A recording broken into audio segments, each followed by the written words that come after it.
Once upon a midnight dreary, while I pondered, weak and weary, over many quaint and curious volumes of forgotten lore, while I nodded, nearly napping, suddenly there came a tapping, as if someone gently rapping at my chamber door. "'Tis some visitor," I muttered, tapping at my chamber door. Only this, and nothing more. Distinctly I remember, it was the bleak December, and each separate dying ember wrote its ghost upon the floor.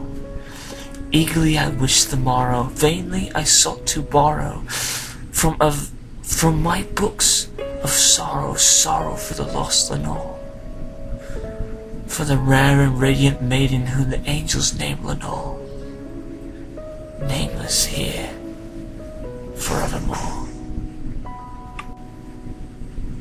And the silken, sad, uncertain rustling of each purple curtain thrilled me, filled me with fantastic terrors never felt before. So that now, to still my beating of my heart, I stood repeating, "'Tis some visitor entreating entrance at my chamber door, some late visitor entreating entrance at my chamber door. This it is, and nothing more." Presently my soul grew stronger, hesitating then no longer. "Sir," I said, "or madam, truly your forgiveness I implore. But the fact is, I was napping, and so gently you came rapping, so faintly you came tapping at my chamber door, that I scarce was sure I heard you. Here I opened wide the door. Darkness there, and nothing more. Deep inside the darkness peering, long I stood there wondering, fearing, doubting, dreaming dreams no mortal ever dared to dream before. But the silence was unbroken, and the stillness gave no token, and the only word there spoken was the whispered word, "Lenore."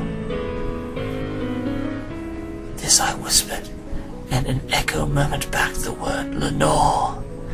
Merely this, and nothing more. Back into the chamber turning, my soul, all my soul within me burning. Soon again I heard a tapping, something louder than before. "Surely," I said, "surely that there's something at my window lattice.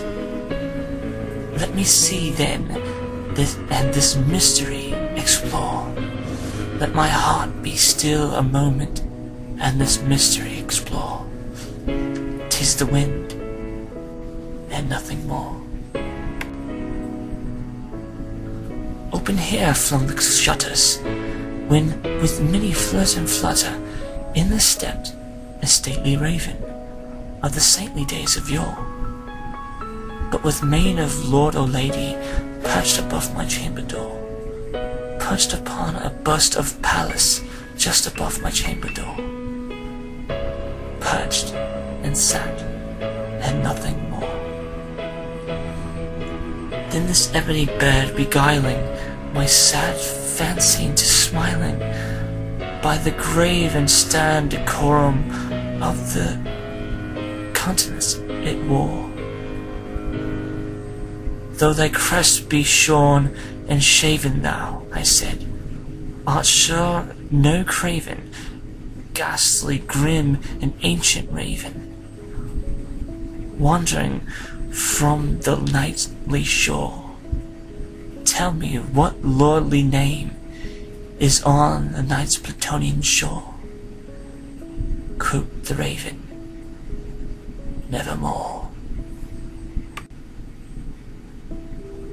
Much I marvelled, this ungainly fowl, to hear discourse so plainly, though its answer little meaning, little relevance bore.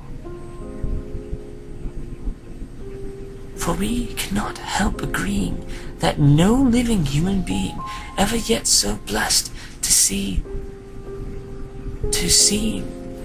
birds above his chamber door. Bird or beast upon sculptured bust above his chamber door, with such a name, nevermore. But the raven, sitting lonely on that placid bust, spoke only that one word, as if his soul in that one word he did outpour. With nothing further than he uttered, not a feather than he fluttered, till I scarcely more than muttered, other friends have flown before, on the morrow he will leave me, as my hopes have flown before. Then the bird said, nevermore.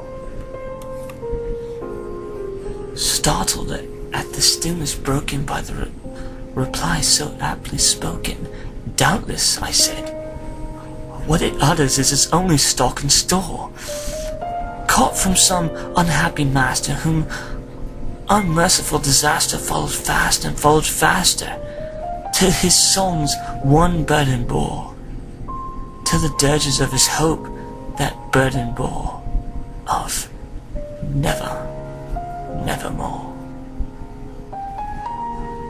But the raven still beguiling all my sad soul into smiling, straight I willed a seat in front of the bird, and bust and door. Then upon the velvet sinking, I betook myself to linking fancy unto fancy, thinking what this ominous bird of yore, what this grim, ungainly, ghastly, gaunt, and ominous bird of yore meant in croaking nevermore. Thus I sit engaged in guessing, but no syllable expressing to the fowl whose fierce eyes now burned into my bosom's core.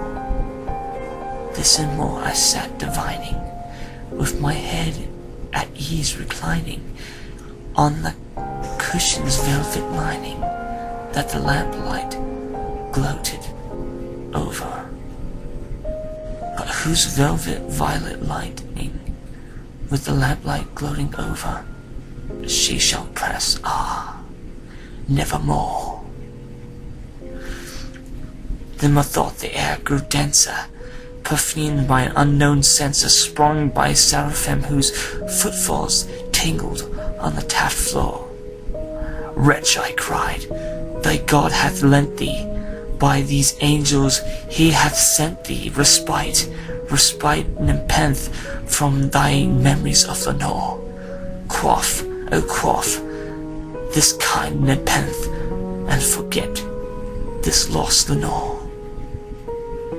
Quoth the raven, nevermore. Prophet, I said, thing of evil, prophet still if bird or devil, whether tempter sent, or whether tempest tossed thee here ashore, desolate yet still all undaunted, on this desert land enchanted, on this house by horror haunted, tell me truly, I implore, is there balm and glade? Tell me, I implore. Quoth the raven, nevermore. Prophet, I said, thing of evil, prophet still of bird or devil, by the heaven that bends above us, by the God we both adore, tell this soul with sorrow laden, if within the distant Aden it shall clasp a saintly maiden, whom the angels name Lenore, clasp a radiant, rare beauty, whom the angels name Lenore. Quoth the raven, nevermore. Be that word or sign of parting, bird or fiend, I shrieked, upstanding. Get thee back to the tempest and the night's Plutonian shore.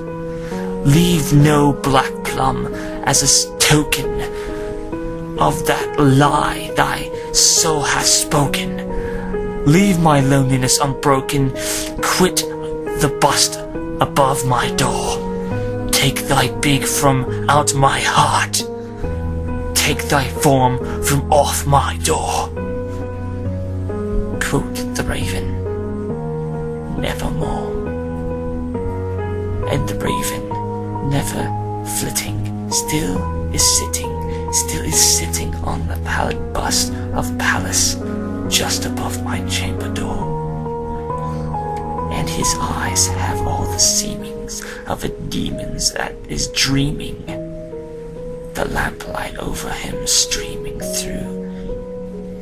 throws his shadow on the floor. And my soul, from out that shadow that lays floating on the floor, shall be lifted never more.